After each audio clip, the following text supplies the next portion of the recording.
Biyaheng Washington DC si Pangulong Bongbong Marcos Jr. para dumalo sa makasaysayan na trilateral summit sa pagitan ng Pilipinas, Amerika at Japan upang isulong ang mga interes sa depensa, seguridad at ekonomiya. Sa kauna-unahang pagkakataon,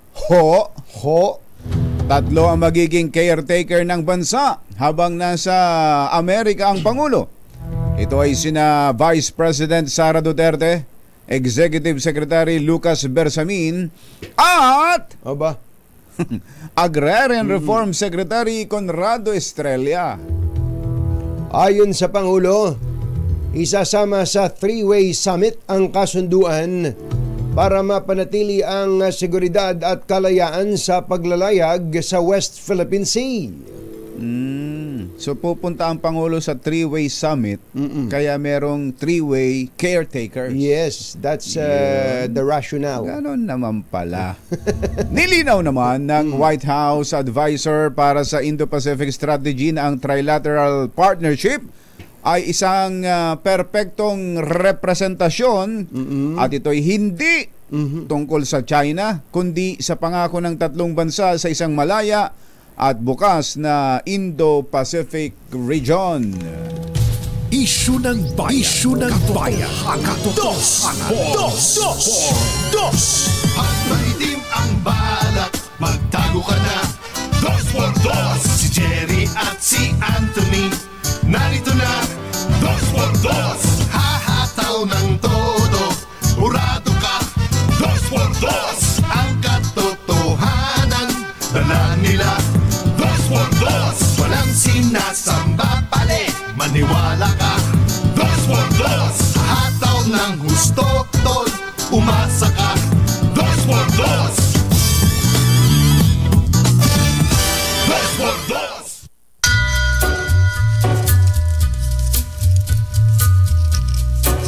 Hi. Maganda morning. Magandang umaga, Bayan! Ito po si Anthony Taberna. Ito po si Jerry Baha. Muli pong sumasa inyo ang 2x2 ngayong araw na ito ng Friday! Yuhuu! Sana po ay ayos na ayos lang kayo dyan, wherever you are. Sana po ay nakapagpahinga kayo, refreshed, recharged. Kahit nasa sa mga galing sa bakasyon. Oo, dalawang araw din yung mga pinagpahinga ng mga nagbakasyon eh. Meron namang iba gustong pumasok, kaya lang sarado opisina. Bakit? Bakit sarado opisina? Ano na ngayon? May pasok na lahat ngayon. Hindi, nung mga nakaraang araw. Ano mga nakaraang araw? Gustong pumasok kasi nga holiday, double pay sa gobyerno talagang sarado.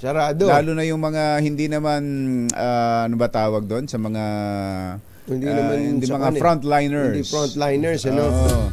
Pero tingnan niyo na lang yung kabilang aspeto noon. Nakapagpahinga kayo, kasama niyo pamilya niyo. Iba yun eh. Iba yun eh. Hindi naman napepresyuhan yun eh. Yung quality time. Quality time with your family. Si President Bongbong Marcos pala, bago umalis kahapon, nung isang gabi, kasama si First Lady Lisa Araneta Marcos, nababas nga ngayon eh. Nanood na naman daw ng concert. Sino ba? Sino na naman ba nag-concert dito? Si Taylor na naman. Si Taylor Swift? Hindi. Si James Taylor. Si James Taylor? Oo, nag-concert. Hindi man lang namin nalaman yan. Sabi ni John, hindi, kinu-commercial po yan, bossing, sa W-Rock.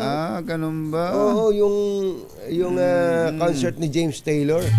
Sayang, di natin napanood yung magaling na mga awit yang si James Taylor. Ano ba ang kanta ni James Taylor?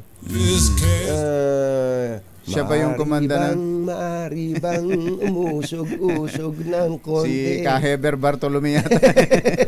Si Florante pala yun. Si Florante pala yun. Ay, tama. Yung You just call out my name.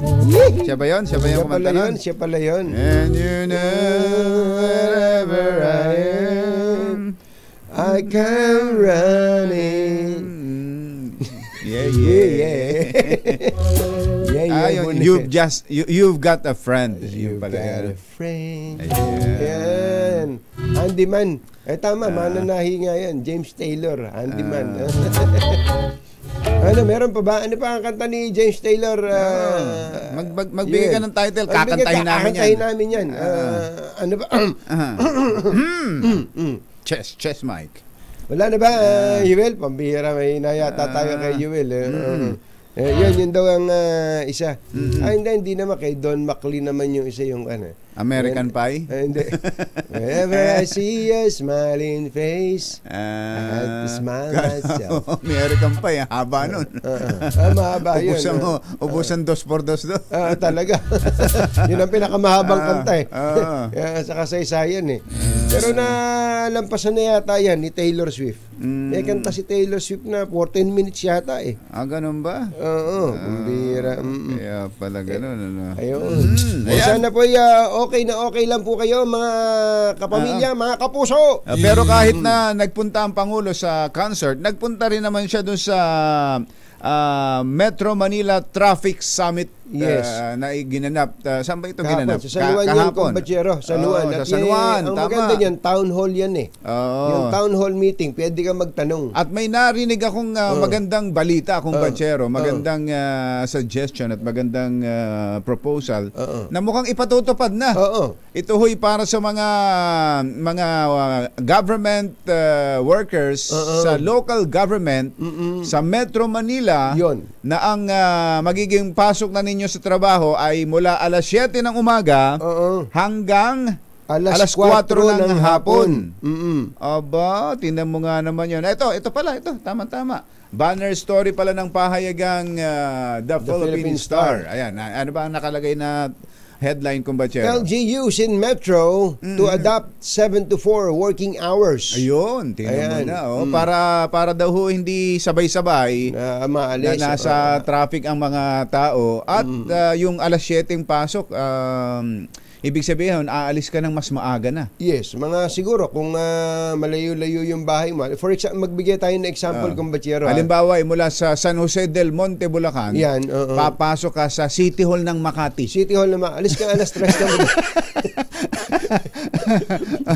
Hindi, lapit-lapit natin ng konti. Mula sa... sabihin natin para mas makatutuhan. Mula San Jose del Monte hanggang Quezon City Hall. Quezon City.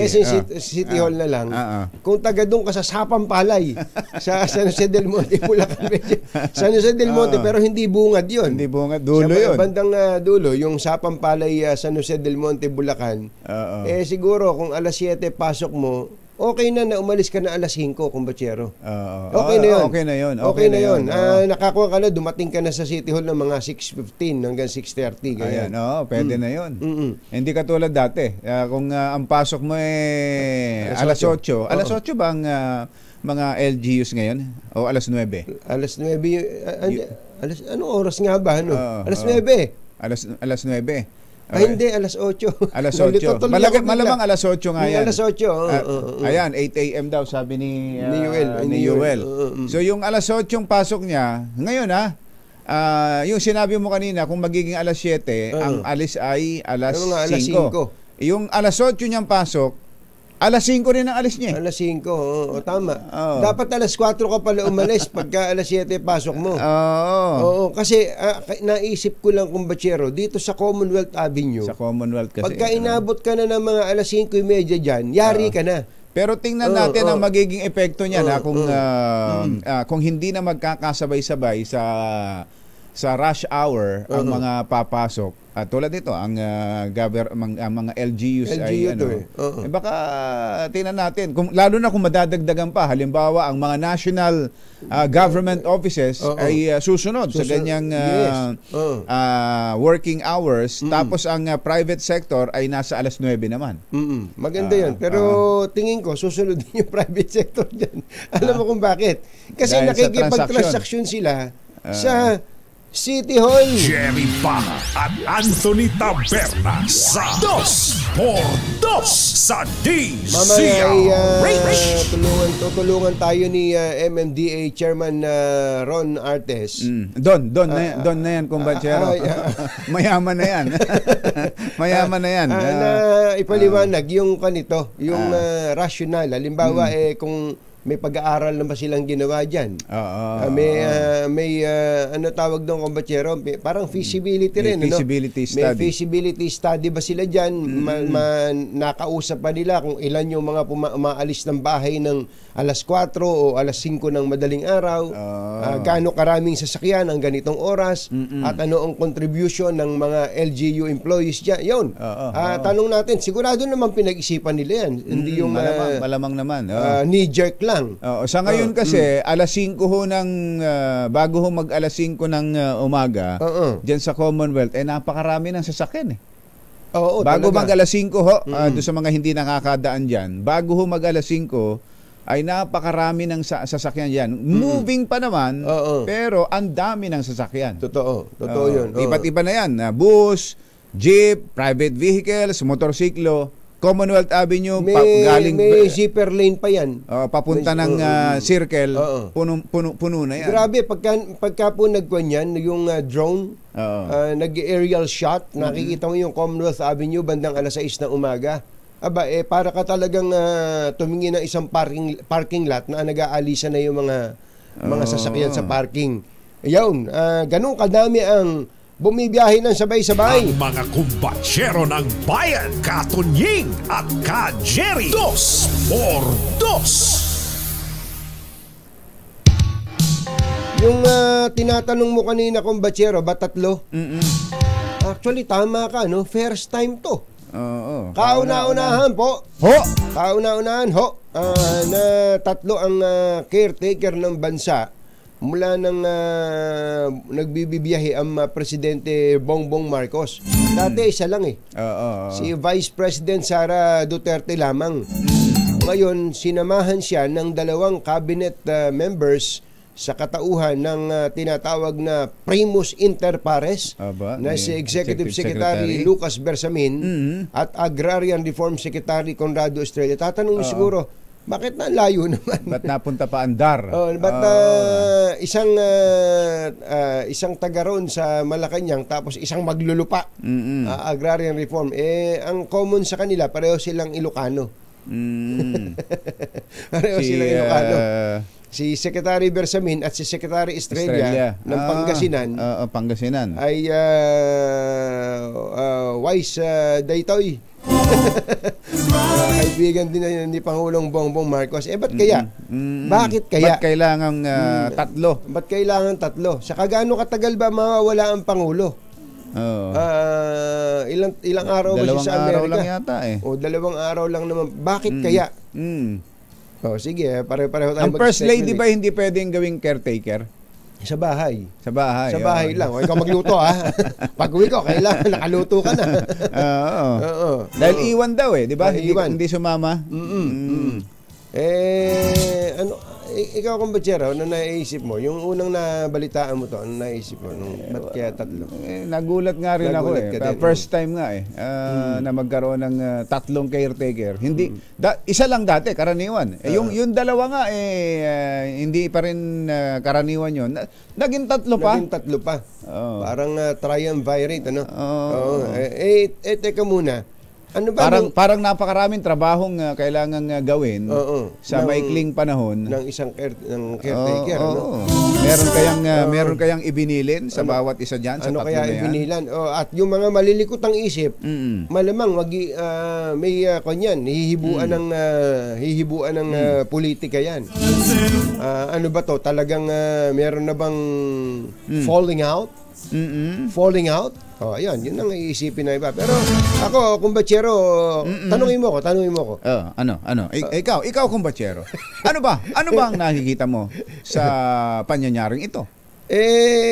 Busy kasi si BP Sara sa DepEd. Ang daming problema ng DepEd. Baka pagka siya ginawang caretaker, merong mapabayaan. Ganun na lang Safe yun bakit hindi ba busy si Secretary Bersamin? Dami rin trabaho nun. Si Secretary Estrella, hindi ba baka ganun na isagot mo sa akin eh? Hirap. Ito, sabi daw ni Presidential Communications Secretary Cheloy Garafil, VP Sara is chair. She is being assisted by ES Bersamin and Secretary Estrella. It's always been that way. Really? Yeah. But why? I don't know.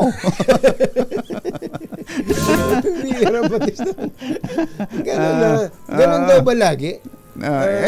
Sabi ni...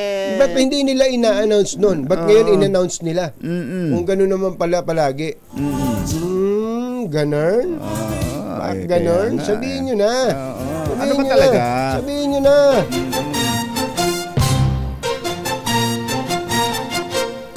Katonying at Ka-Jerry. Anthony Taberna, Jerry Baha, ang samahang pinatibay na ng panahon. 2x2.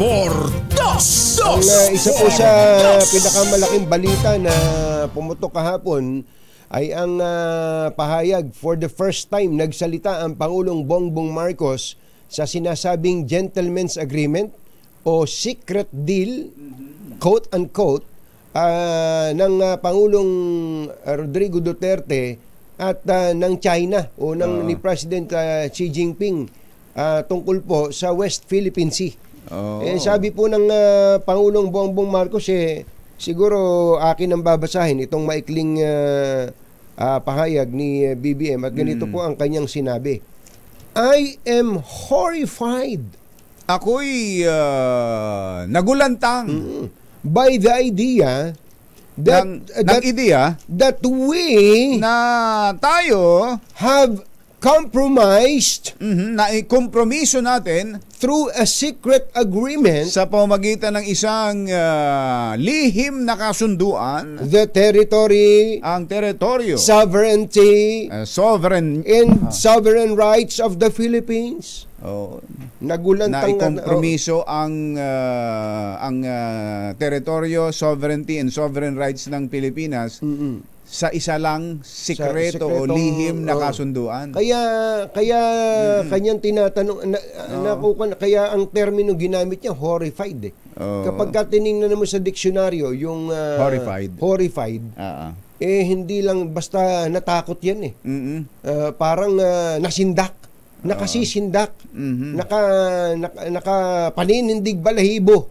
Parang ganun yung pambatsero Kaya pala ang Pangulo humihingi, naghahanap ng paliwanag kung ito ba'y ito bang kasunduan ito bang gentleman's agreement na ito ay official or personal. Kasi wala daw siyang nakukuhang sagot mula sa mga nakaraang sa mga opisyal ng nakaraang administrasyon.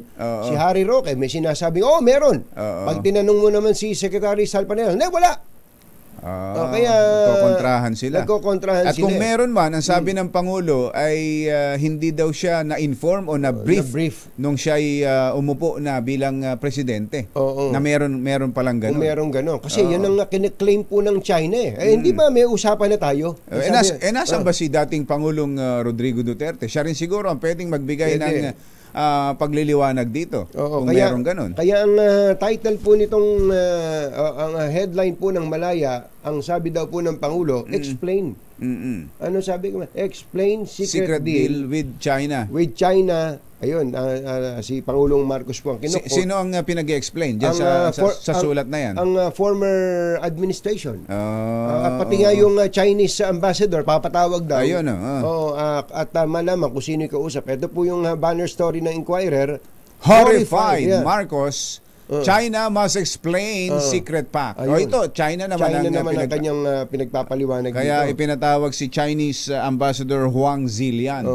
Yan kasi yan po ang kine-claim ng China. Parang pag-claim nila sa West Philippine Sea. Kine-claim nila. Nangako kayo. Parang gano'n. May ganun, may sinasabi sila. Ano ba pinapangako diyan na aalisin yung Sierra Madre. Yung BRP Sierra Madre.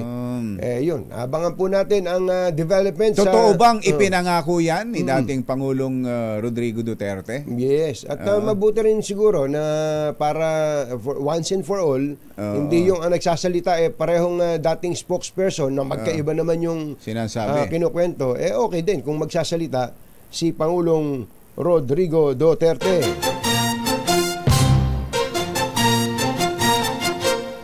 Katonying at Ka-Jerry, Anthony Taberna, Jerry Baha, ang samahang pinatibay na ng panahon. 2x2. Sa mga naghahanap ng dagdag ng pambili ng bigas dyan, ang malakas natin ay nasa Nolasco, Tondo, Maynila.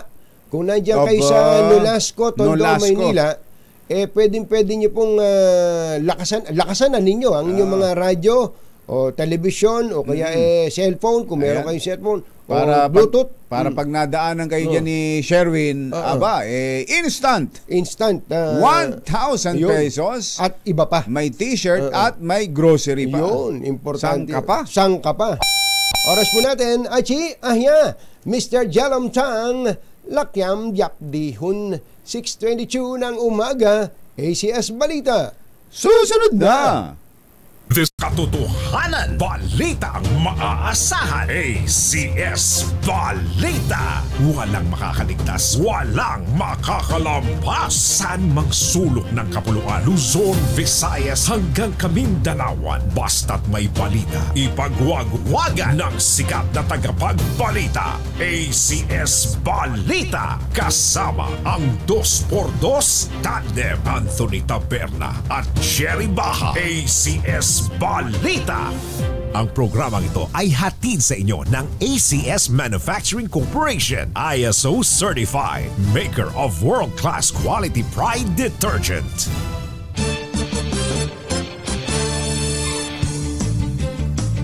Araw po ngayon ng Miyerkules, Huwebes na pala.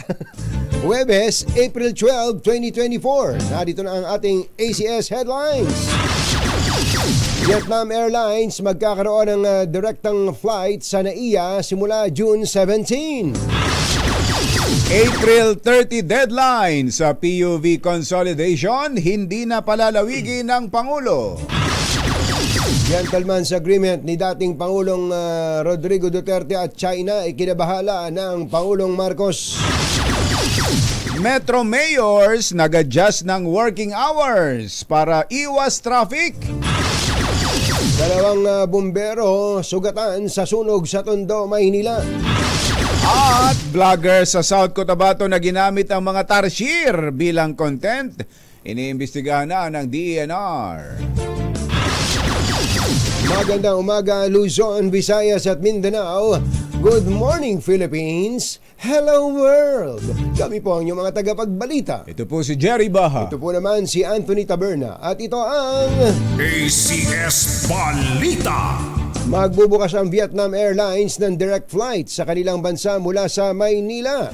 Ay sa Manila International Airport Authority, simula sa June 17 ay magkakaroon ng direktang biyahe patungo sa Ho Chi Minh at sa Hanoi. Ang dami na kasing Pilipinong nagpupunta dyan, kumbatsero. Tsaka mura. Tsaka mura. Dyan sa mga lugar na yan, Ho Chi Minh, Hanoi. Batay po sa plano ng Vietnam Airlines, magkakaroon ng 3 flight kada linggo sa rutang Hanoi-Manila, habang 4 na flights bawat linggo naman ang Ho Chi Minh City to Manila. Opo, mas marami sa Ho Chi Minh. Mas marami, pero mas maganda raw sa Hanoi . Sa Hanoi, lumalamig, kumbatsero . Sa Ho Chi Minh, mainit. Saka, ang sa Ho Chi Minh, kumbatsero, kung pupuntang mga kababayan natin dyan, yan kayo pwedeng mamili.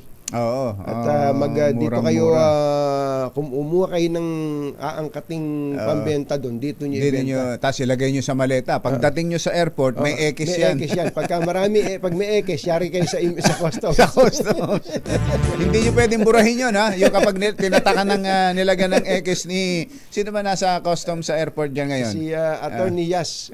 Si Attorney Yas. Oo nga pala, Attorney Yas. Pag inikesa ni Attorney Yas ng chok, yung mga maleta ninyo, hindi nyo pwedeng burahin yan. Kahit burahin nyo yan, makikita pa rin. Oy, papaalala din natin yan, kumbachero, sa mga kababayan natin. Halimbawa, may nakita kayong mura sa ibang lugar. Pumunta kayo halimbawa sa Japan ngayon. Maraming nagbibiyahe ng Japan. Mura ang Japanese yen ngayon ang lakas ng piso ko dito Bumili ka, pinuno mo ang isang maleta. Puro pabango.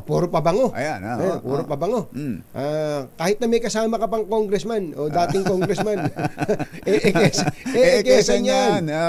Kesa niyang maleta mo. Ibig Kasi sabihin, kung isang maleta ng mga pabango, ang dating niyan, pambenta yan. Pambenta na. Kailangan, wag niyong palilitawin. Kahit na yun ang gagawin ninyo, wag niyong palilitawin na pambenta yan.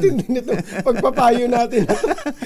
Kailangan ay Kuya Arnaldo diyan sa airport. Kailangan ay palitawin niyo lang na parang for personal use. Ayan, or for personal consumption. Consumption lang.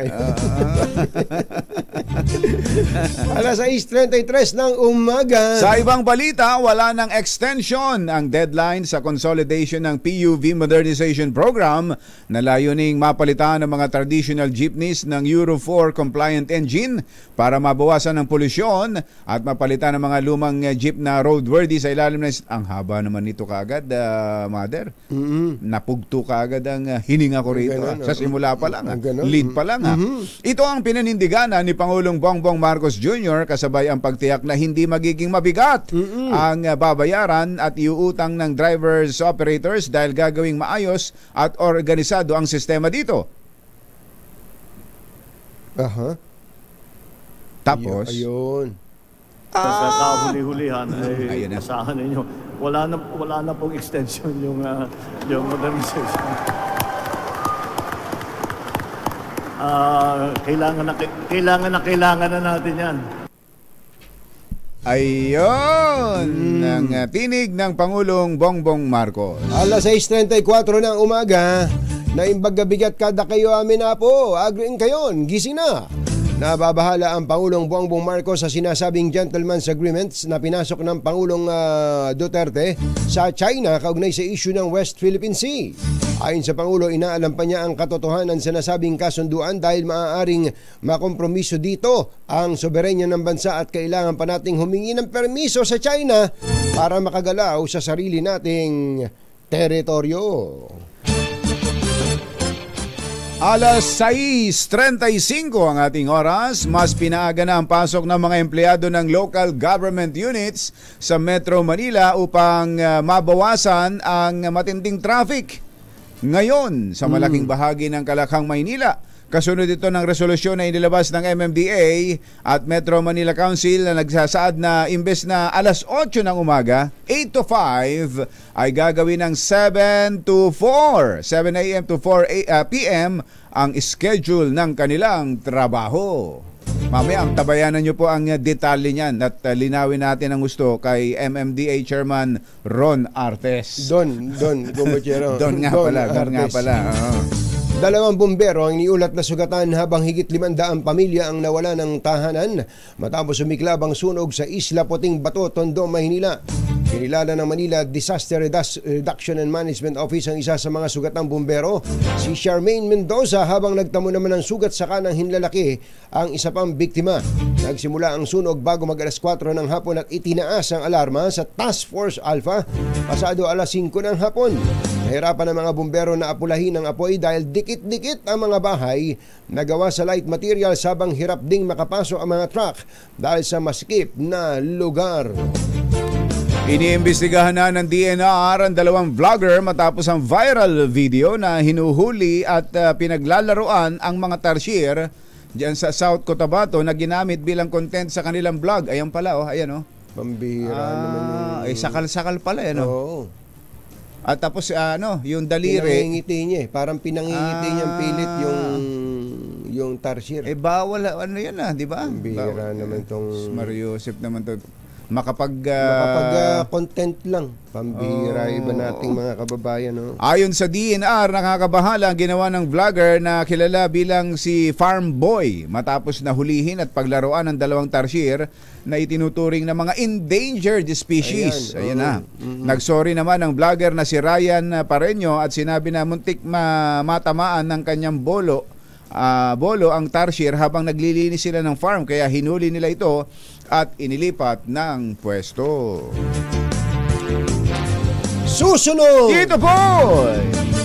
Meron daw mga naalarma din, kumbatsero. Ang mga kababayan natin malapit sa eastern shore ng West Philippine Sea. Dahil nakita nila dyan sa Pag-asa Island na andyan halos yung mga barko ng China. Aba. Andyan na mismo. Paano ka naman hindi ma-alarma dun? Talaga.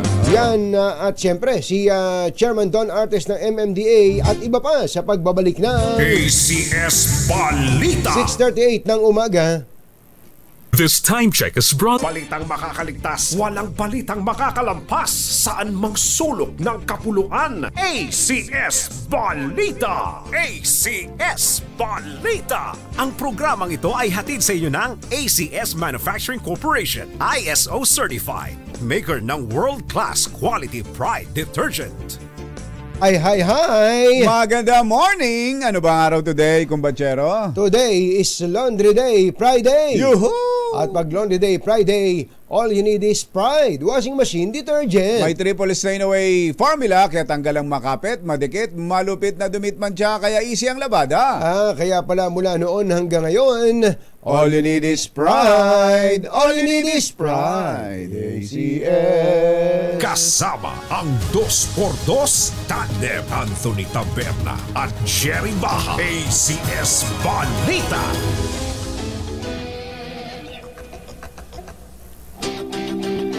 Nasa linya natin si MMDA Chairman Don Artes. Mr. Chairman, magandang morning. Si Katunying po at Ka Jerry.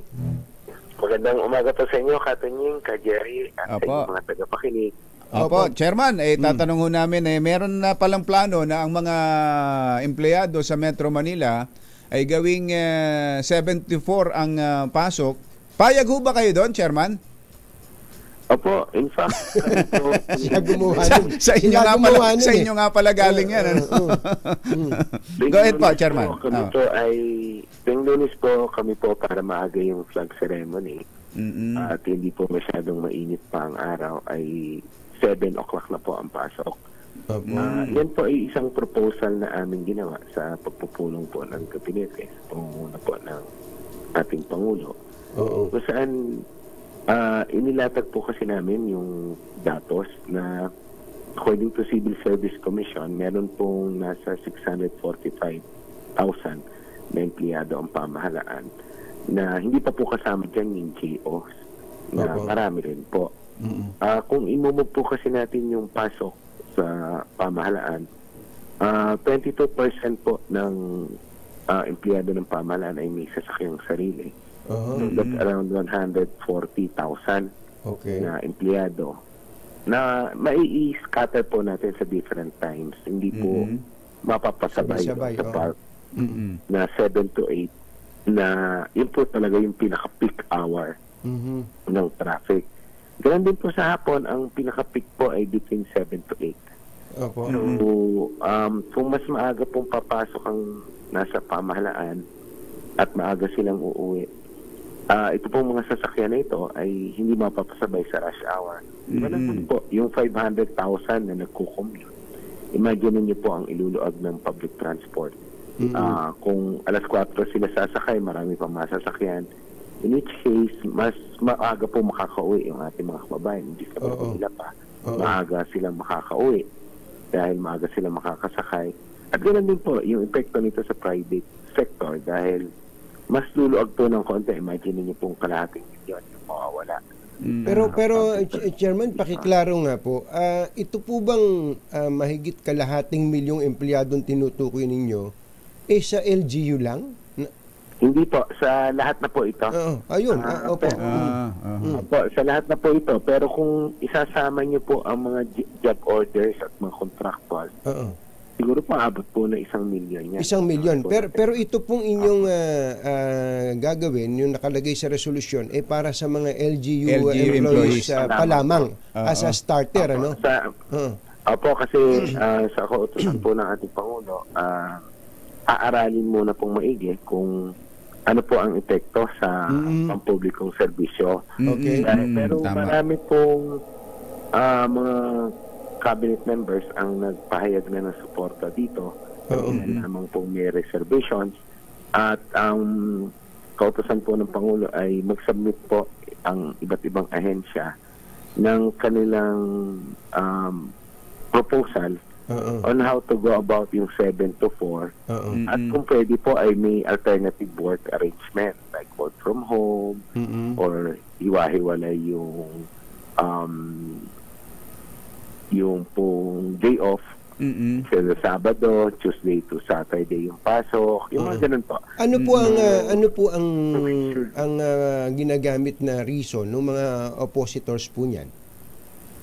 Well, may mga considerations po silang inilatag tulad po ng paano daw po yung 4 to 5 na natitira na sa amin pong palagay ay pwede naman pong maglagay ng skeletal na matitira na workforce para po hindi maputol yung serbisyo sa mga kababayan natin. So yung yung transaksyon ng publiko at ng pribadong mga kumpanya o tao hindi maputol do sa natitirang 1 oras, Chairman? Opo, yun po yung na naging consideration. Ang sa amin naman po, kung masasanay naman po ang tao na hanggang 4 o'clock lang, I think mag-a-adjust naman po kasi kung titingnan naman po natin, even po sa aming ahensya, by 4 o'clock, wala na halos no? Wala na halos. Dahil ayaw nga rin po nilang sumabay rush hour. So, mas minamabuti po nilang tapusin between 3 to 4 yung transaction. Alam nyo, tama kayo dyan, mauna po. Chairman, tama kayo dyan. Minsan po napapasyal po ako sa LTO. Pagdating po ng actually pagka mga 3 to 4 nga na ganyan o papaalas 4, wala na halos tao Wala nang customer, kumbaga. Opo, ayun kausap ko po si Asik Bigor Mendoza. At sinabi niya nga po na as early as 6 o'clock may nakapila na sa kanilang opisina, lalo po sa Central. Ayun, naman na yun. Para mag-transact. Pero nagbubukas po sila 8 o'clock. Dahil ang talagang kanilang opisina ay 8 to 5, hindi naman po sila makapagbukas by 7. So parang sa kanila nga po, sabi niya parang mas favorable. Hindi ho kaya, Chairman, na ang private companies mag-adjust din 7 to 4. Wag naman. Wag naman. Ganon din ulit. Lilipat lang po natin. Hindi. Tama. Traffic. I'm sure nauunawaan naman ng mga nasa private sector yung rationale ng paglilipat. Pero kailan po ang implementation nito kung sakali sa LGU bilang parang pilot? Yung 7 to 4 po kasi sa MMC resolution, matagal na po kasi namin ito na ipasa. Opo. Yung barko lang po namin dahil na po mas may mga inaaral pang mga datos. Bukas po kami ay magkakaroon ng emergency na pagpupulong para po i-defer siguro May 1. May 1. Para mabigyan yung ating mga kababayan ng sufficient time sa information din at makapag-adjust. Kailangan po natin inform at makapag-adjust. Ganun din po yung mga empleyado ng LGUs para po mapaghandaan nila yung 7 to 4. Dahil ang original plan ay sa Lunes na, 15. Ano ho? Opo, medyo malapit na po yan, ilang araw na lang. So, magkakaroon kami ng pagpupulong bukas para po makapag-adjust pa po kami at ma-inform po ang ating mga kababayan dito sa adjusted board. April, gawin ng May 1. Hindi, holiday ho yung May 1. May 2 na. May 2 po. May 6 na para Lunes. Oo nga. Para usapan po natin bukas.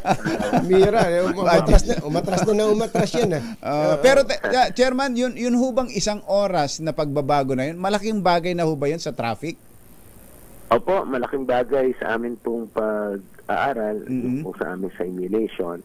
Tulad po sa sasakyan, mas mabilis po ng malaking porsyento yung kasi may scatter po o ikalat po natin sa iba't ibang oras yung traffic. Imagine nyo, 145,000 na sasakyan yan.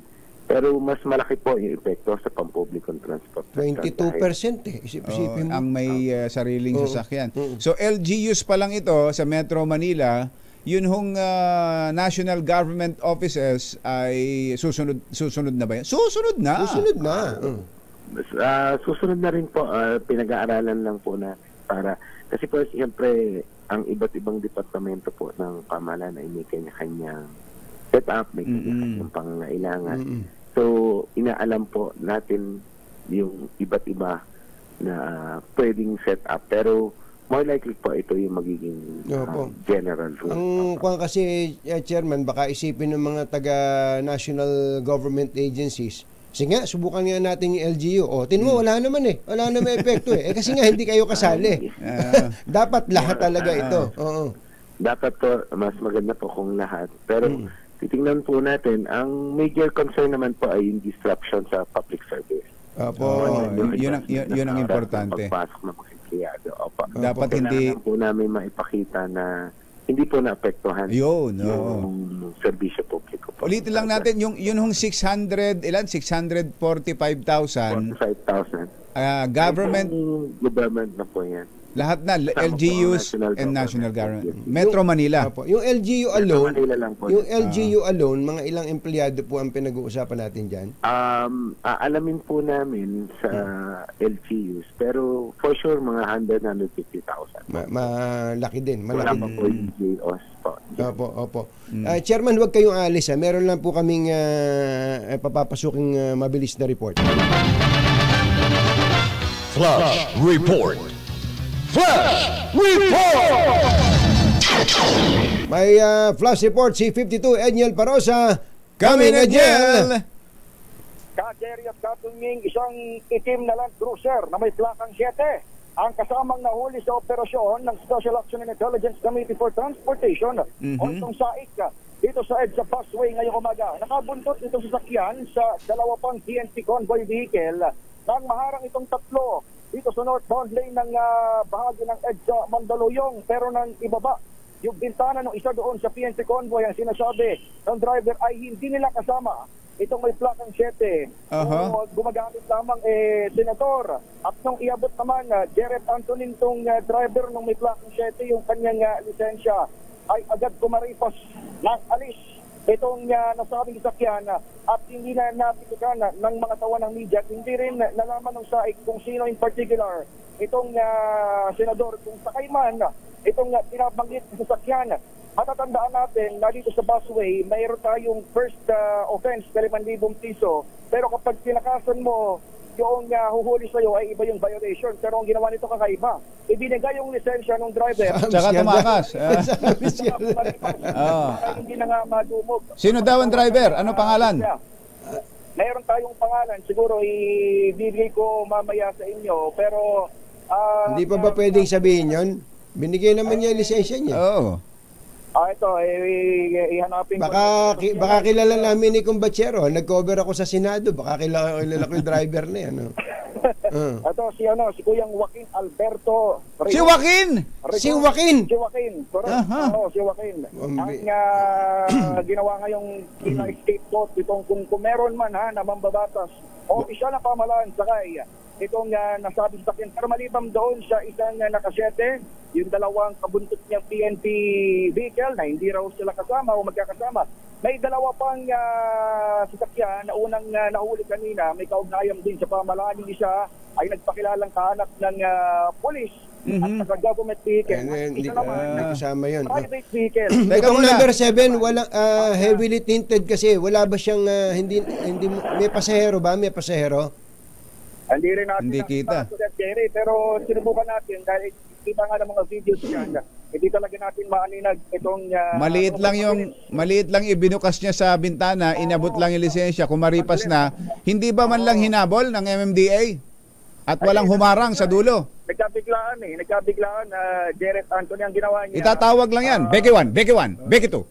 Becky 1. Oo, correct. Andyan, padaan dito. Padaan si Joaquin dyan. Si Joaquin, Si Joaquin, padaan dyan. Naka-Land Cruiser. Si Alberto. Oo, naka-Land Cruiser, kulay itim. Nagulat nga yung mga tauhan ng saik. Hindi natin kung anong nagagawin nila. Pero tama kayo. Tama. May tatanong tayo kay Chairman Don Artes nandito. Thank you. Maraming salamat, 52 Edniel Parosa. Yan ang latest mula rito sa bahagi ng EDSA Busway sa lungsod ng Mandaluyong para sa kaunaunan sa Pilipinas Leisure Age. Ito, si Edniel Parosa. Balik sa inyo, Jared Anthony. Flash Report. Flash Report! Balikan lang natin si Chairman. Pagka ganun, paano magiging disposition ng MMDA doon? Well, i-report po natin yan sa...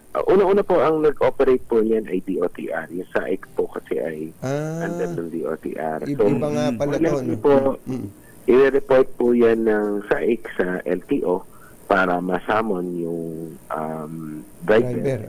Pero for sure, ang i-impose na po niyan na penalty ay yung 4/3 offense dahil siya po ay tumakas. So, magkano yun? Penalty po niyan ay 30,000 at 30,000 po ng or cancellation ng kanyang lisensya. Yun ang penalty niya agad kasi umiskierda siya. Tsaka pwede bang mabanggit, Chairman, kung kapag na-imbestigahan niya na yan, para magtanda, mabanggit kung sinong senador ang ipinagmamaneho niyan? Nasa DOTR na po yan. Nga pala, DOTR nga pala yun. Sila po ang mag-iimbestiga kung sino po ang... Ang titigas naman ng bungo nitong mga ito. Parang hindi nanonood ng balita Chairman?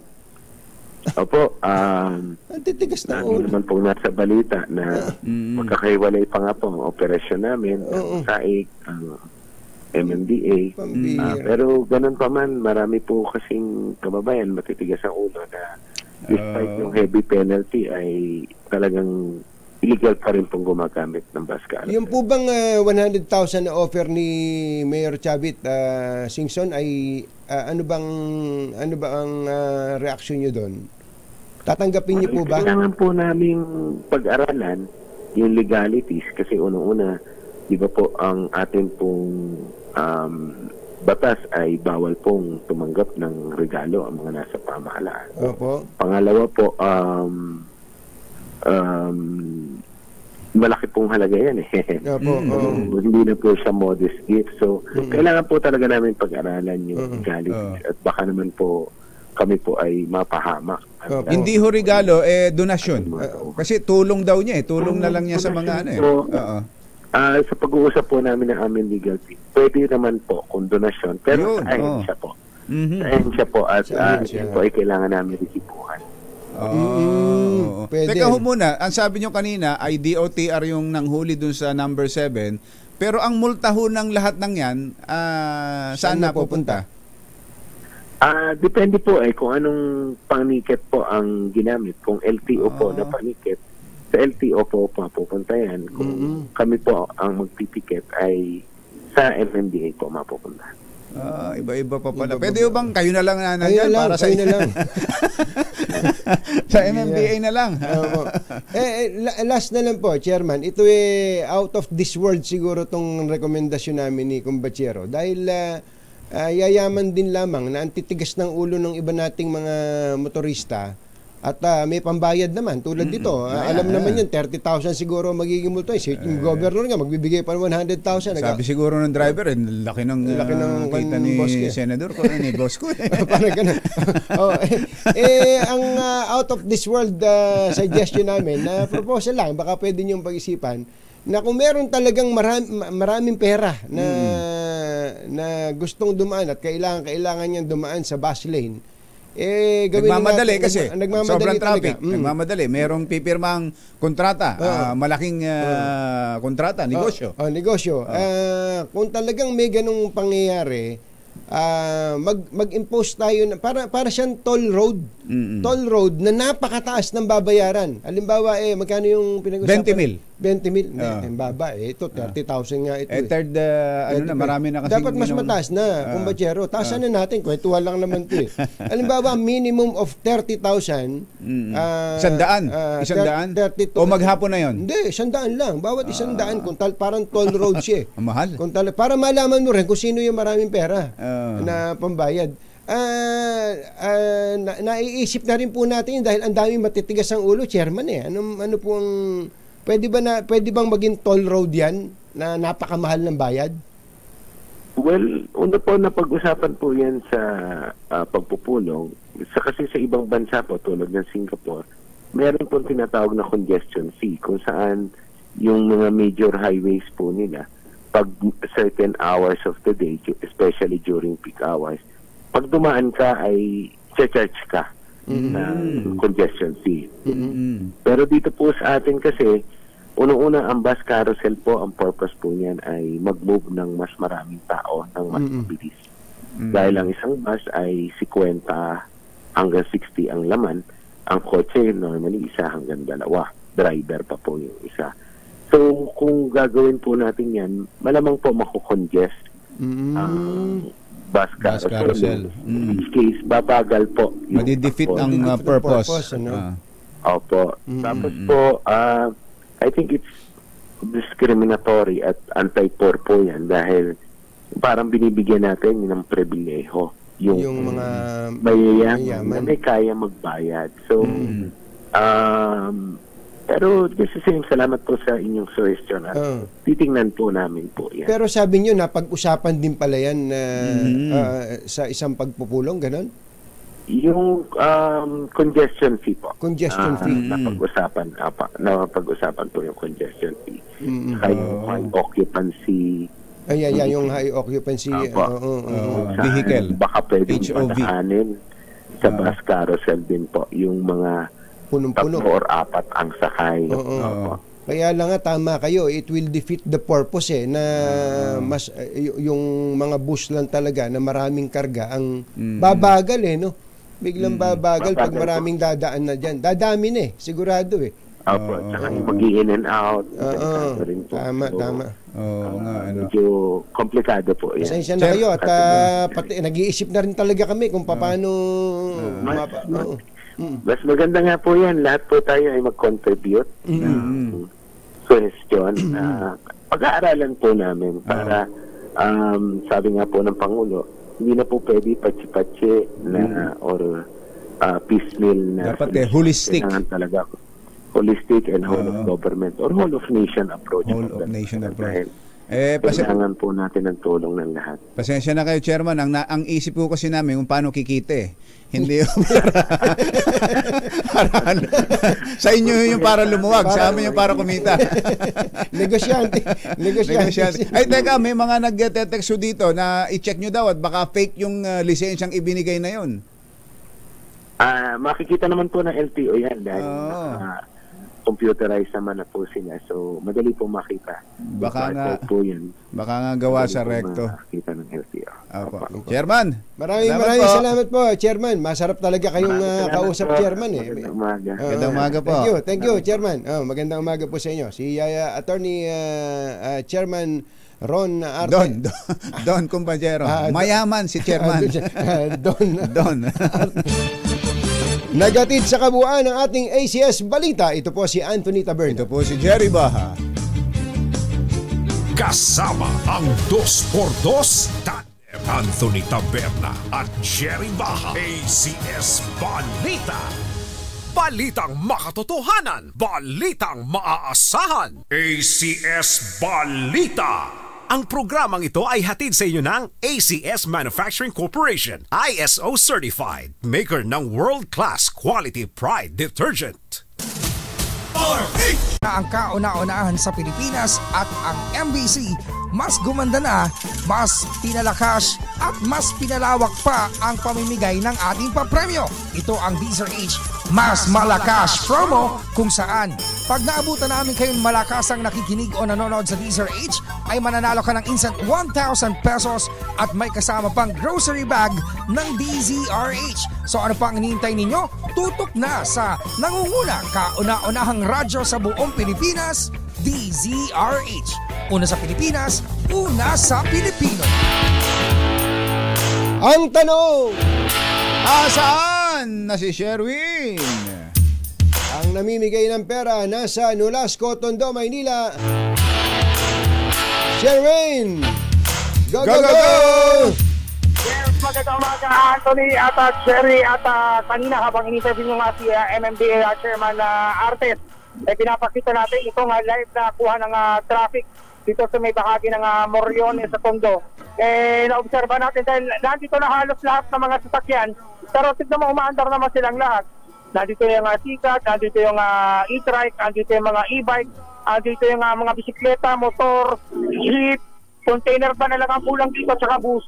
Pero umuusad naman yung mga sasakyan.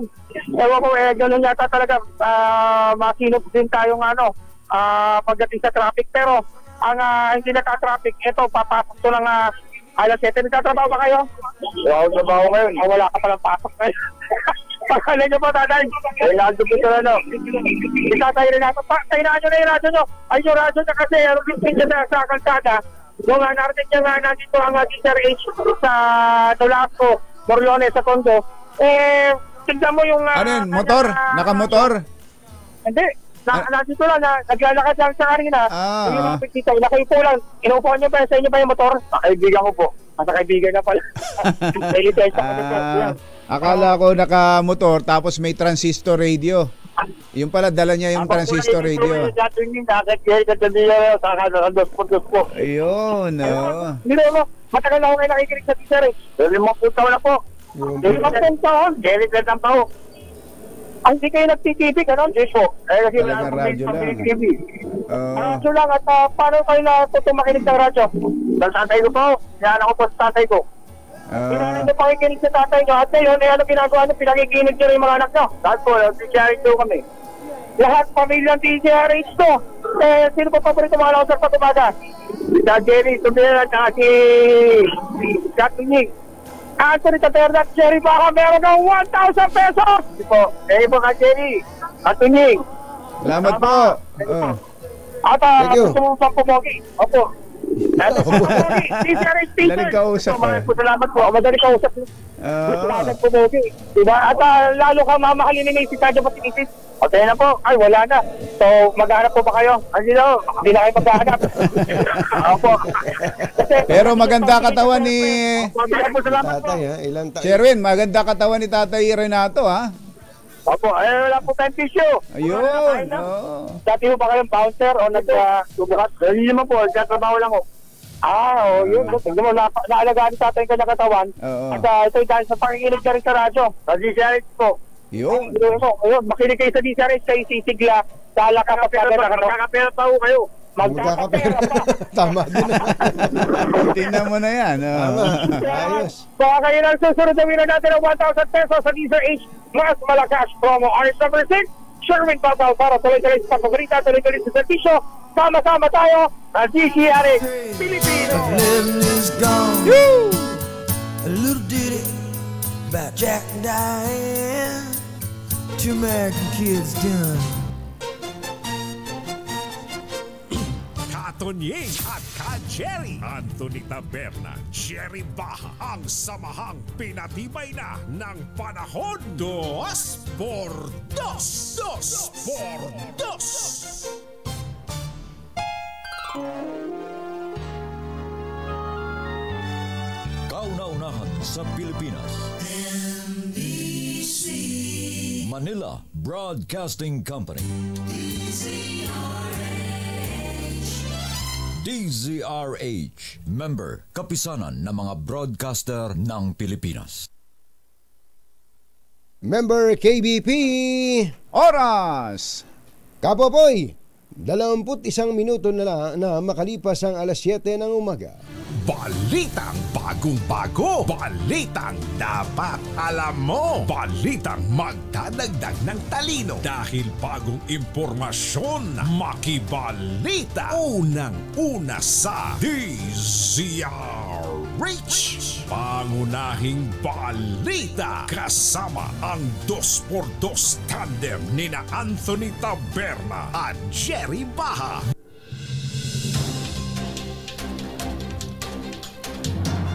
Araw po ngayon ng Huwebes, 12 ng Abril 2024. Sa ulo ng ating mga paunahing balita.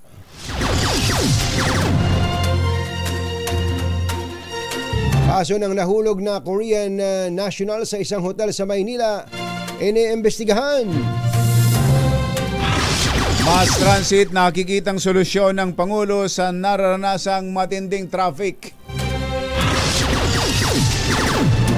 Nako, meron daw bagong scam sa social media.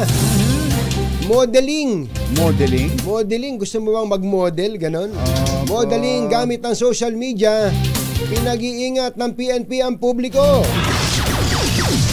Transport Group, binuhay ang hirit na 15 pesos na minimum sa pasahe sa jeepney. DOH nagbabala sa pagkain ng halo-halo ngayong tag-init. At mas mainit na panahon, mararanasan hanggang sa kalagitnaan ng Mayo. Ayon po yan sa Pag-asa.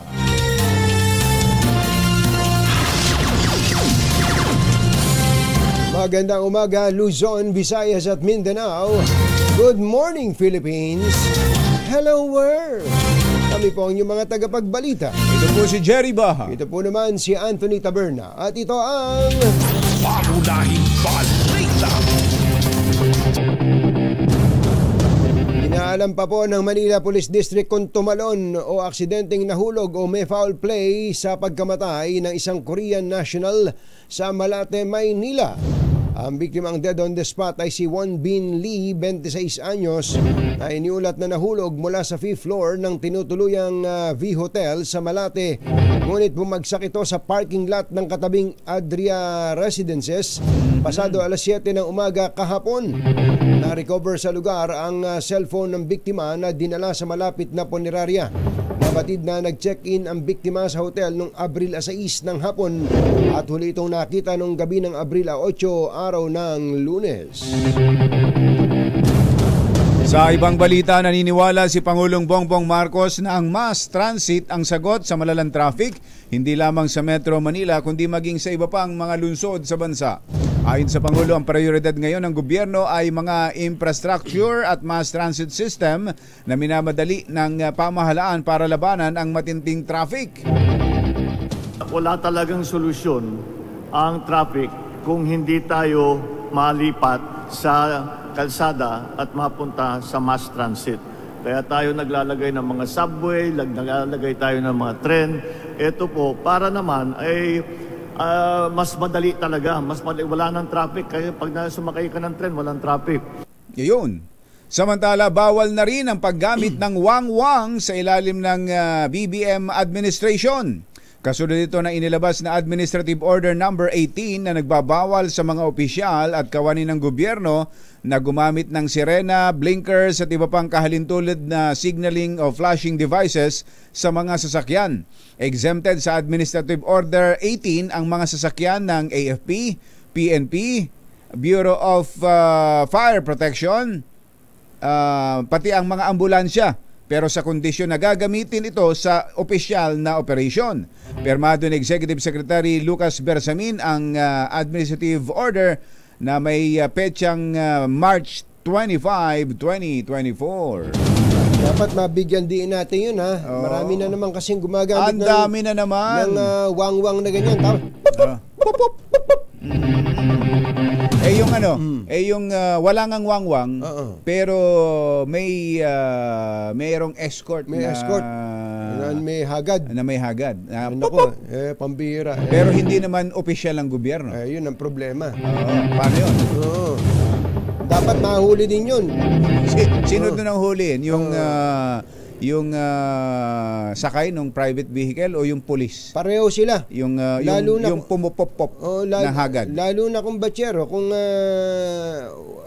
kapritsyo lang naman yung... Kapritsyo lang naman yung... Tanghali gumising, tapos tatawag ng hagad para escortan siya. Ang problema sa ibang, pasensya na, hindi naman to lahat. May mga hagad na nagpapagamit dahil may bayad. May bayad nga yun. Laki ng bayad yan eh.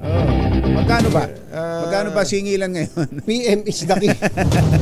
Upang iwas traffic, ipinag-utos po ng Pangulong Bongbong Marcos na gawin na lamang sa gabi ang lahat ng roadwork projects maliban sa mga tulay.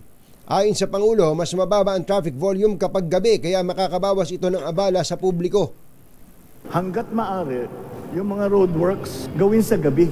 Huwag yung mga tulay. Kasi yung tulay, naku, magmamahal yan. Doble ang oras na aantayin natin. Pero yung mga roadworks na talagang maraming dumadaan, pagka papasok at pag-uuwi, ay huwag na natin harangin. Antayin na natin yung gabi. Yung gabi, halos walang traffic, yun, gawin natin yung roadworks doon. Ang Pangulong Bongbong Marcos. Yung medyo na siguro, mas medyo malalim-lalim na sa gabi. Kasi kung alas 7, alas 8, rush hour pa yun, kumbachero. Siguro mga past 10. Alas 10. Pwede nang magsimula ang roadworks. Saka ang gamitin nila ay yung sementong mabilis matuyo. Yung quick dry. Super quick dry. Ayan. Quality. Yan. Samantala, nagbabala sa publiko ang anti-cybercrime group ng PNP laban sa mga peking modeling at fashion agents sa social media. Ayon kay PNP Anti-Cybercrime Group Director Sydney Ernia, partikular na target ng modus ang mga minor de edad na maagang in-expose sa sexual exploitation. Ginawa ng opisyal ang pahayag kasunod ng pagkakaaresto sa isang lalaki na ng biktima ng isang minor de edad na hininga ng hubad na larawan. Ito po dyan sa Malabon. Sinabi umano ng suspect na gagamitin ito para i-apply siya bilang model, pero nang makuna na ng larawan ay binlockmail lang ito at hininga ng pera. Pinayuhan ng pulisya mga magulang na i-monitor din ang aktibidad sa social media ng kanilang mga anak, lalo na ang mga menor de edad. Susunod! Tito Boy! Ano ba ang nangyayari sa Metro Manila ngayon? Kailan? Ngayon! Yan at iba pa mamaya. Akala ko ba ngayon? Mamaya na. Kasi mapapagalitan tayo ngayon. Pag hindi natin pinasok ang komersyal ngayon. Yan at iba pa sa pagbabalik ng Pangunahing Balita. 7:29. Alas 7:36, hiniling po ng isang transport group sa LTFRB na desisyon na ang isinusulong nilang minimum na 15 pesos na pamasahe sa tradisyonal na jeepney. Ayon kay Boy Vargas, Pangulo ng Alliance of Transport Operators and Drivers Association of the Philippines, bagamat wala pang desisyon ng LTFRB sa hirit nilang taas pasahe, subject for resolution na pala ang petisyon. Ang hirit na ito ay sa gitna ng patuloy ng pagtaas ng presyo ng produktong petrolyo. Metro Manila ngayon.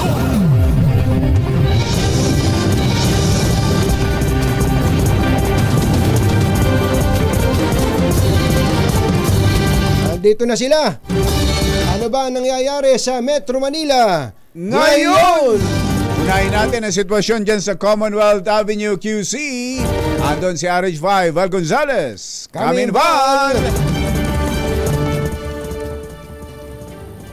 Kamin Val! Mamaya na raw. Metro Manila, mamaya. Akala ko ngayon. Val! Naputol ang linya ni Val. Natin si RH23 Edwin Duque. Meron ding sitwasyon sa Monumento Caloocan. 23 Edwin Duque. Kamin, Edwin!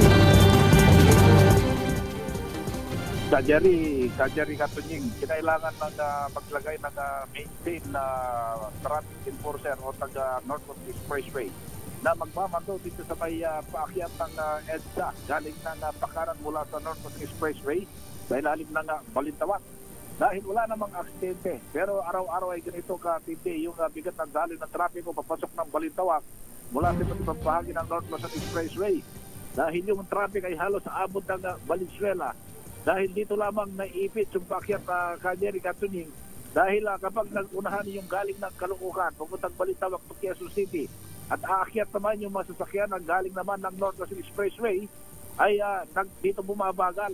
Pero dati kasi may mga nagmamando rito kapag ganitong napakabigat na daloy na trapiko, merong mga security o traffic ng North Luzon Expressway na pumupunta rito para igiya, no? I-maintain yung bigayan para hindi ang nangyayari, bumibigat yung daloy ng trapiko dahil yung paakyat apektado. At kung titignan mo yung video natin, napakalayo, napakahaba ng bigat na daloy ng trapiko, masisilip po hanggang dun sa bago mag-toll gate ng bahagi ng Caloocan. Yan ay boundary na ng Valenzuela. Pero kung maglalagay ng nagme-maintain para magbanto ng daloy ng trapiko dito sa kanto ng circle, sa may kanto ng EDSA, papasok ng Balintawak to Quezon City, ay hindi makakaranas ng ganito kabigat ang daloy ng trapiko araw-araw, tuwing umaga, itong bahagi ng North Luzon Expressway. Nakakaranas din na mabigat ang daloy ng trapiko ang pagpunta ng Monumento Circle sa Caloocan, mula naman sa bahagi ng Macarpo, dahil bumabagal yung daloy ng trapiko pagdating ng Caloocan dito sa Monumento Circle sa Caloocan. Wala pa rin sa kanana sa Pilipinas, minsan rin ako sa Restaurant 3. Edwin Duque, tuloy-tuloy sa pagbabalita, tuloy-tuloy sa serbisyo. Sama-sama tayo, Pilipino. Thank you, Edwin. Balikan na natin si RH5 Al Gonzalez sa Commonwealth. Kaminbal! Jerry at Anthony, ngayon ay rush hour, kaya normal nang tanawin itong ganitong usad ng mga sasakyan dito sa kahabaan ng Commonwealth Avenue. Itong mga sasakyan na ito ay yung galing ng San Jose del Monte City sa Bulacan, galing ng Fairview, galing ng San Mateo, Rizal, na patungo naman sa Quezon Memorial Circle para lumabas ng kahabaan ng EDSA. Hapon ay kasama ang alkalde o kasama ng mga alkalde ng iba't ibang LGUs sa National Capital Region, itong si Quezon City Mayor Joey Belmonte at maging si Vice Mayor Guillen Soto, kung sa tinatawag ni Pangulong Ferdinand Bongbong Marcos Jr. na bagong Pilipinas Town Hall Meeting on Traffic sa lungsod ng San Juan. Kaya't malamang ang napakatagal na panahon ng problema ng traffic dito sa lugar na ito ay mas gagawing prioridad na ng Quezon City Government. Sabi ni PBBM, malaki ang magagawa ng pagkakaisa ng mga lokal na pamahalaan para matugunan ang problema sa trapiko dito sa Metro Manila. Sabi ni Pangulong Marcos, pasado na ang mga pangmatagalang hakbang para sa pagtatayo ng mga infrastruktura, koordinasyon ng iba't ibang ahensya para sa mas maluwag na daloy ng trapiko at mas maginhawang traffic o mas maginhawang biyahe ng mga commuter. Wala rito sa kahabaan ng Commonwealth Avenue dito sa Pilcoa sa Quezon City. Para sa kauna-unahan sa Pilipinas, DZRH, ako naman, Val Gonzalez, tuloy-tuloy sa pagbabalita, tuloy-tuloy sa serbisyo. Sama-sama tayo, Pilipinas. Metro Manila ngayon. Alas 7:41 ang ating oras. Samantala, follow up naman tayo sa malaking sunog na nangyari dyan sa Isla Puting Bato sa Tondo, Maynila, kung saan ay daan-daang kabahayan ang natupok. RH29, Boy Gonzalez, Kamin Boy! Anthony, Jerry, halos kalahati ng Isla Puting Bato ang nawasaw sa sunog na hapon na nagsimula at na-fire out na kaninang madaling araw. Ayon dito sa ang pinuntahan ko nasunog na kabahayan, talagang kalunos at makikita mo yung ibang mga residente na kumukuha pa ng mga natupok ng apoy. At katabi ko si Captain na Police Captain na Genesis Alili ng Hepe na Isla Puting Bato ng Parola Manila Police District. Sa istahidyo, Kapitan Genesis, ilang bahay at ilang panin ang na-apektuhan. Magandang umaga po. Ayon po sa record natin, ang affected houses po na natupok ng sunog ay more or less 300 at 5,000 more or less affected families. Grabe, no? Grabe yan, eh. Meron tayong estimated damage na more or less 1 million pesos. Tapos yung ating, pasalamat po tayo dahil ang recorded casualties natin, meron lamang po tayong 3 minor injuries na naitala. 3 minor injuries. Meron pa ho bang missing, sir? Meron hong nai-report na missing daw. Natagpuan na ba yon? May nasakta ba?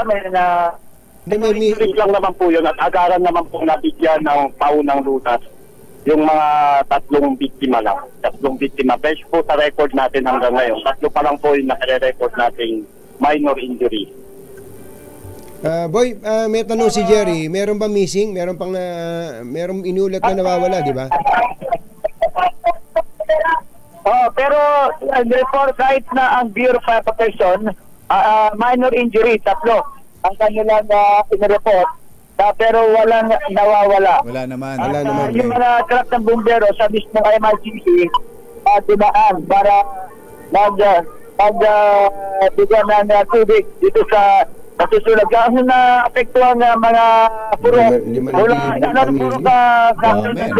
Mula pulok 3 hanggang purok 5 po yun. Halos na awas out yung tinatira pa sa may konting-konti na lang pong natitira. Sa purok 3 sa 5, ganun din po. Konting-konti na lang po. Pero tulad Boy. Kaya po talaga hindi makakapasok ang bumbero dito sa lugar namin. Kaya ang ginamit nilang entry point ay dun po sa MICT compound. MICT. Boy. Jerry. Oo. Masyadong nasipit yung kasada. Pinasok ko nga yung loob. At sa ngayon, nagbibilang pa lamang yung mga Manila Social Welfare Department. Boy, narinig mo ako. Boy. Naka-eksaktong... Hindi tayo naririnig ni Boy. Hindi, ang tatanong ko, bakit 300 bahay ka mo, pero 5,000 pamilya daw, sabi ni Kapitan. Paano mangyayari yun? Ang 300, bakit sa 300 bahay, 5,000 pamilya? Kasi po yung mga isang bahay, marami pong head of the families doon. Minsan sa isang bahay, may 3, 4 na pamilya po ang nakatira po doon. Hindi, kahit na. Kung 300 times 3 o 300 times 4, 1,200 lang yun. But 5,000? Kung 300, ibig sabihin, mahigit. Ibig sabihin, 15 pamilya bawat isang bahay, ganun. Oo, kung 5 pamilya, bawat 3 times 5, mga nasa 5,000 po. Ito po ay galing po sa Bureau of Fire Protection po yung ating data po. Galing po sa kanila po ang data nila. Hindi, kaya ako lang tinatanong, Boy, parang sobra naman isang bahay, papatak nun 15 pamilya sa isang bahay. Ganun yun eh. Parang na kapre na isang bahay, ilang pamilya? Marami po kasing pamilya po doon. Minsan may mga 10 pa, may ganyan. Kasi mostly po transient yung mga nakatira din dito. Kaya, grabe tao pala dyan. Families, merong mga isang bahay po kasi. Alam niyo naman po dito, shanty-shanties lang ang bahay.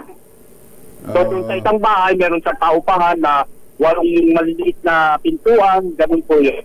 Pero grabe, ano. May idea na kung, Boy, kung may idea na kung anong pinagmula ng sunog? At ngayon, wala pang sa pulis, alam nila kung saan nagsimula yung sunog? Allegedly sa bahay po ng isang Kaloy Bartahe po ng Purok 3. Yun po yung initial investigation. Sa bahay nila? Ano daw yan? Nakatira sa bahay, walang tao dun sa loob ng bahay at nakita naman daw na nagliliyap yung bahay. At mabilis talaga yung apoy dahil mahangin. Napakahangin po kahapon. Kaya hindi po napigilan ng ating mga taong bayan yung pagkakula ng apoy dun sa bahay ng nabanggit na pinagmulan ng sunog. Yan Anthony, si Captain na Police Captain na aliling na James Galing na Pepe ng Isda Puting Bato, PCP, sakto ng Parola Police Station. Ngayon kinaklaro na ng barangay kung ilan na eksakto ang bilang, pero ngayon kasi naglilit na pa lamang sa mga pamilya at estimate pa lang ng mga otoridad itong naapektuhang pamilya sa sunog dito sa Isla Puting Bato. Para sa kauna-una sa Pilipinas, si Jared Chico, si Badisalo, tuloy-tuloy siya. Tuloy-tuloy sa pagbabalita. Thank you, boy! Metro Manila ngayon. Ang irony, kumbachero, ano? Ilan daw sa bawat isang bahay? Minsan tatlo, may 4, may 10. Pero yung bahay na nasunog, walang laman. Walang laman. Totoo. Yun ang irony. Ito pa, matindi. Nung nagkwenta ang bumbero kung gaano ang napinsala, yung danyos, 1 million lang yun. 1 million sa ganung kadaming mga bahay. At maniwala kayo, marami sa mga shanties diyan, may naka-aircon pa ho diyan. Oo. Kaya nga talagang hindi naman dapat mailipat na sila sa maayos-ayos na lugar, Kawawa yung ating mga kababayan diyan. Igawa na ng maayos na relocation. Housing. Diyan sa lugar na yan. Baka meron ng plano diyan para tayuan mismo. Alam ko meron na, kumbachero. May usapan na ang DSUD, si Secretary Jerry Acosar at si PPA General Manager Jay Santiago. Ay nako, mga kababayan, buti na lang, wala man lang isang nadisgrasya diyan. Mabuti na lang.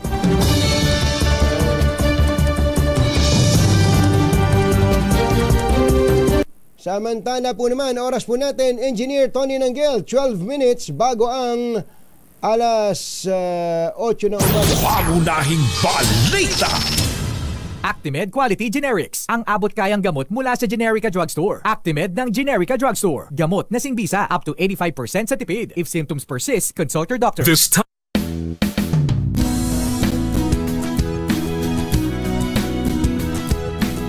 Magbago man ang panahon, doon kami sa gawang Peerless. Champion, mula sa baretang pangmatagalan, purong powder.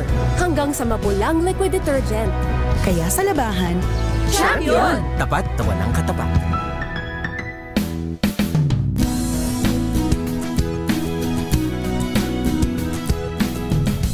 Magbago man ang panahon, doon kami sa gawang Peerless. Champion, mula sa baretang pangmatagalan, purong powder.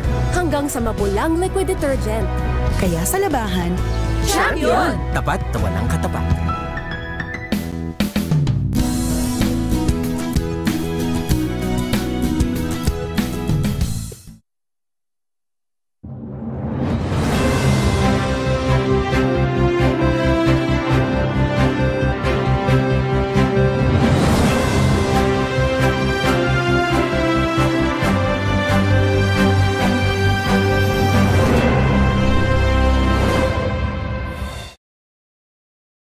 Friendship breakups, mas masakit pa sa couple breakups ayon sa pag-aaral.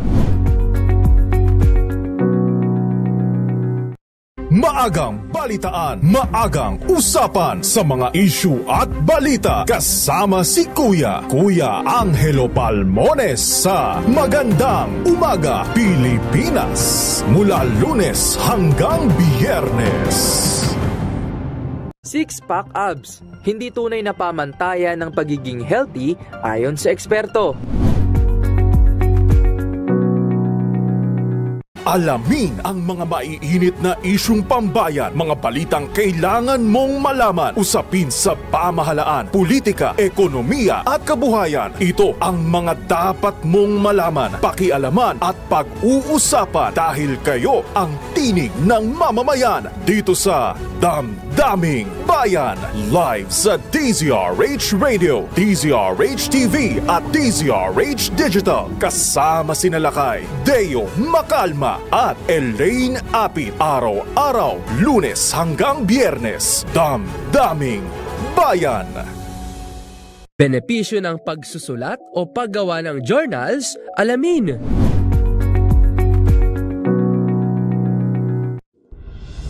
Tuloy-tuloy ang pagtulong, tuloy-tuloy ang pagseserbisyo at tuloy-tuloy ang balitaan kasama si May Binauhan sa Operation Tulong mula Lunes hanggang Biyernes.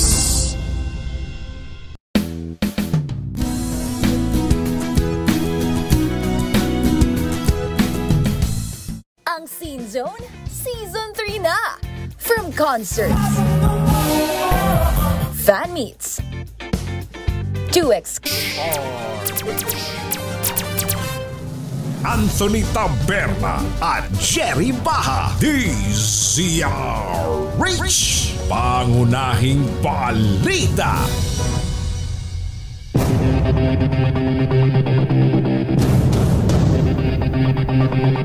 Pinag-iingat ng Department of Health ang publiko sa pagbili at pagkain ng halo-halo sa gitna ng matinding init ng panahon.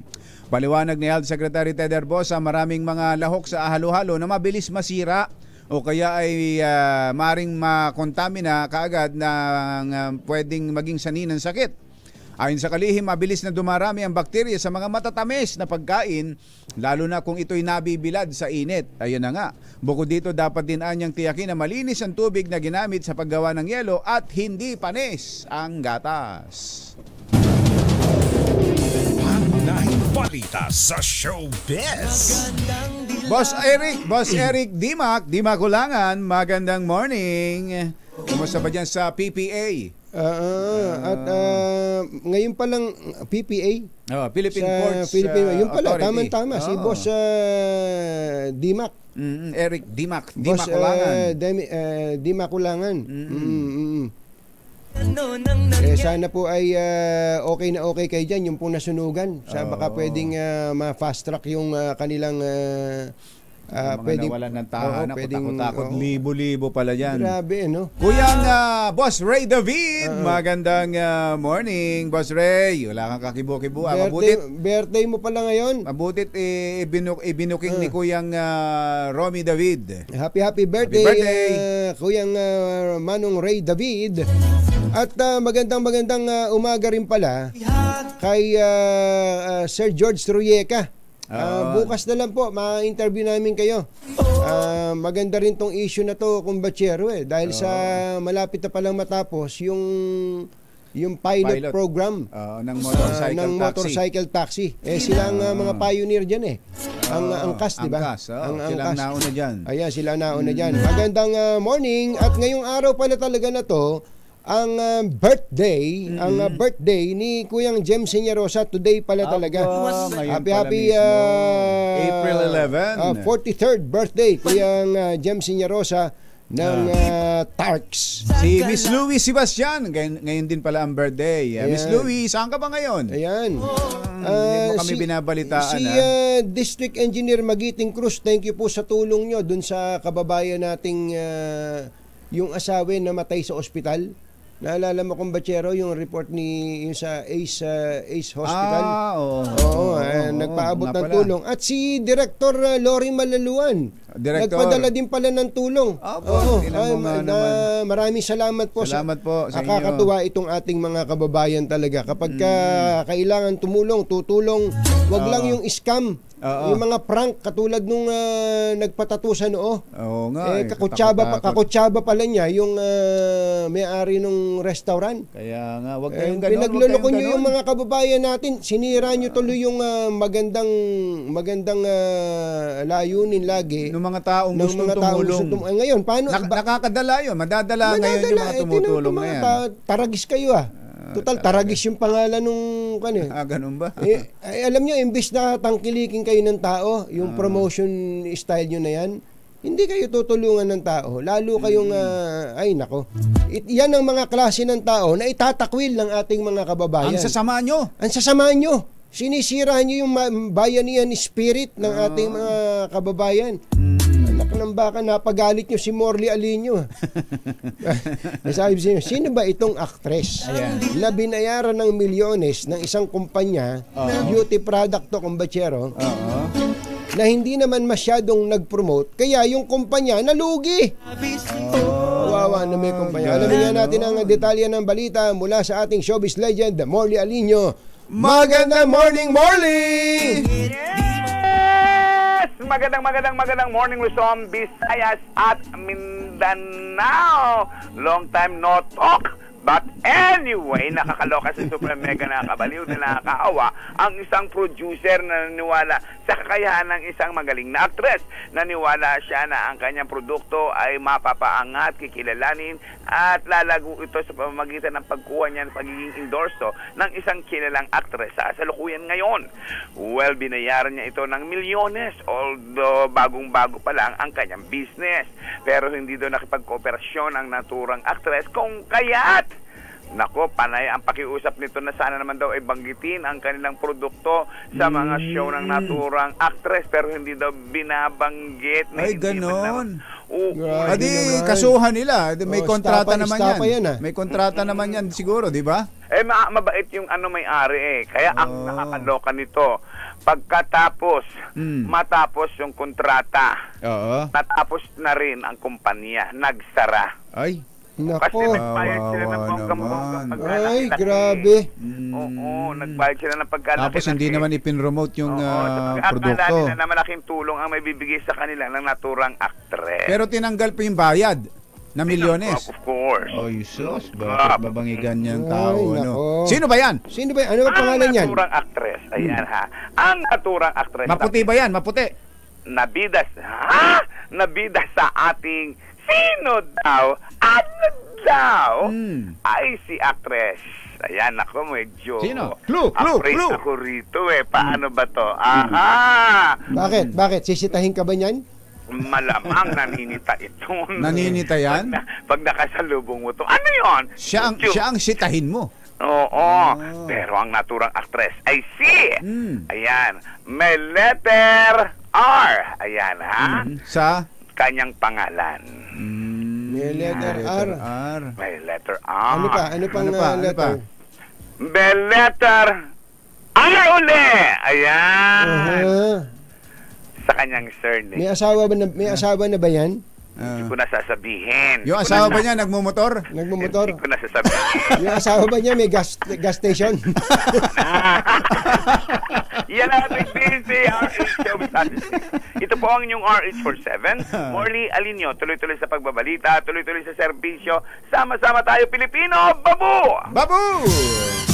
Pag maitim ang balak, magtago ka na. 2x2, si Jerry at si Anthony.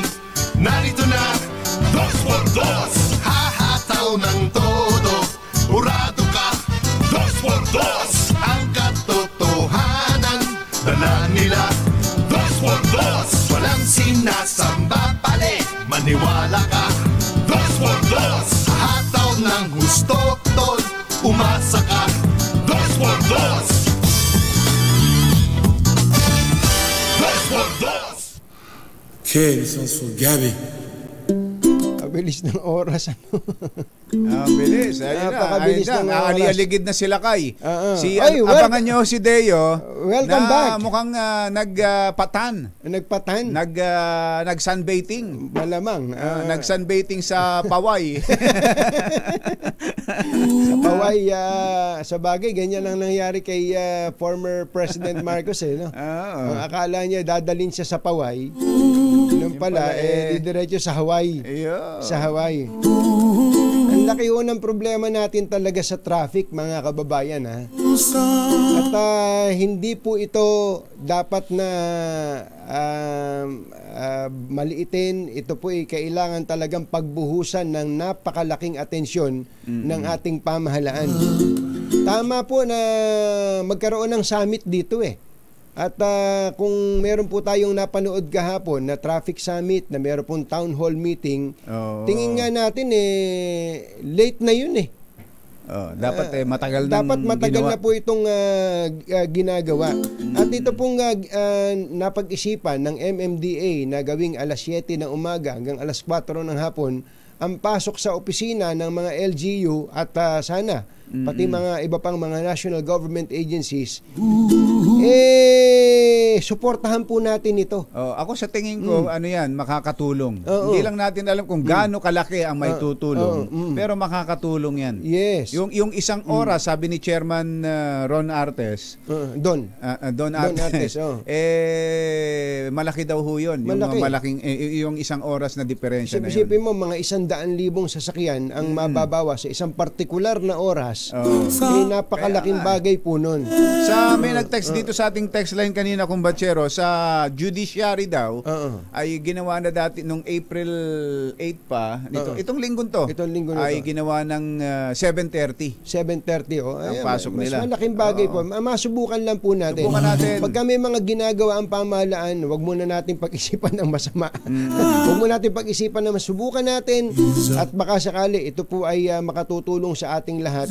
Yun lang, makauwi ka ng mas maaga sa piling ng iyong pamilya. Lalo na po yung mga nasa workforce po natin. Napakalaking bagay po niyan. Makapagpahinga ka ng, madagdagan ka ng 1-2 oras ng tulog. Napakalaking bagay po nun, mga kababayan. Dahil po yan sa traffic, nawawala po sa mga pamilya, sa ating pong mga sambahayan. Kapag ka po nasolve ang traffic na ito, marami po ang makikinabang negosyo at higit sa lahat ang bawat pamilyang Pilipino. Ito po si Anthony Taberna. Ito po si Jerry Baha. Hanggang sa susunod na hambalos at hagupit ng 2x2. Damdaming Bayan. Susunod na. Bye! Happy weekend! Woohoo! Faces of people passing by. I see friends shaking hands singing, how do you do? Ginebra, San Miguel.